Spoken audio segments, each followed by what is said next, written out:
Yuzin, today you have brought a topic that may bring some memories back from childhood. What is it today? Right, so today we're going to walk back memory lane. I'm sure you and Walter can both relate to, but many of us grew up flipping through picture books. Oh, of course. Right, and while picture books kind of may seem like a child's play, through my coverage today, I realized that a great picture book has the potential to captivate readers of all ages, not just children. So for this week, I sat down with two visionaries who are doing just that. If you want to eat a red apple, what would you do? This simple question led to Korea's first top honor in the Opera Prima category at the BolognaRagazzi Awards, one of the most prestigious international honors in picture books. Authors Jinju and Ga-hee broke new ground with their book, If You Want to Eat a Red Apple. It was almost midnight and I was on a Zoom call about my next book. I saw the email and went, wait a minute. Then I just burst out cheering. It was unbelievable. I had heard of the award before, but didn't realize how big it was. My publisher called asking, aren't you happy? At first, I was just stunned. Jin, the writer, and Lee, the illustrator, proved to be a match made in heaven, right from their very first book together. The Opera Prima category recognizes the debut works of either the author or the illustrator. While this is Jin's third book, it's Lee's first. The two teamed up after Jin came across Lee's photos of her children on social media. Jigu and Jiho, the apples of her eye, became the main characters of the book. Their personalities matched the story so well that I wondered if she wrote it with them in mind. I didn't stage every shot, but after hearing the story a few times, they naturally played along. In the book, the two very different siblings share this goal: to taste the first apple from a tree planted by their grandfather. Jigu, the older brother, is observant, taking in everything and everyone around him. Jiho, on the other hand, charges straight ahead once he sets his goal. I once thought I should just live for me now. But through this book, I realized that caring for others is what makes me, my red apple. For those feeling lost, I hope they remind themselves they're doing just fine.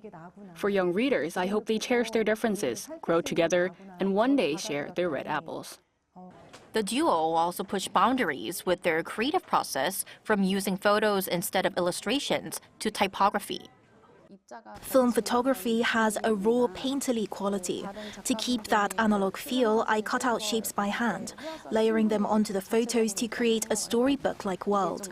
With my design background, I wanted the text and images to blend seamlessly like a poster, so I created fonts as well. Now, in their brightest spotlight yet, the authors hope to share the light.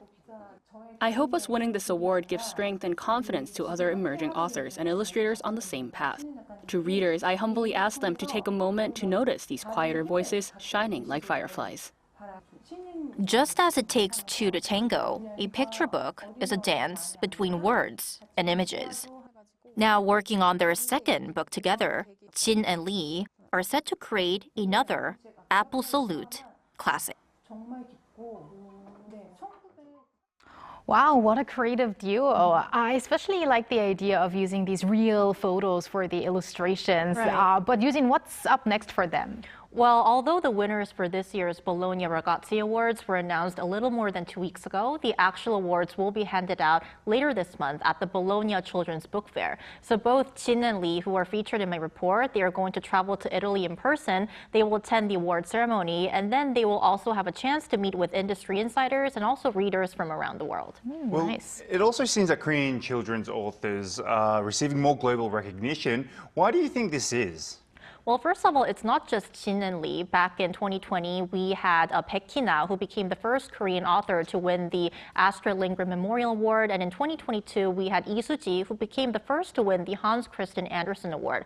So I had the same question. So here's what an expert had to say about what makes Korean children's books stand out. They explore universal themes from a child's perspective.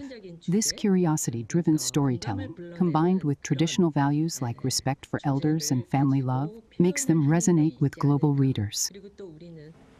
But unfortunately, picture book authors are struggling to sustain their careers as the demand is declining due to fewer children and higher production costs because picture books have to be in hardcover format. And thus, it's really important for authors like Jin and Lee to help keep them in the spotlight. And I also want to mention that 2025 is also being celebrated as Korea's inaugural year of picture books. So hopefully this will encourage more support for the industry and industry insiders.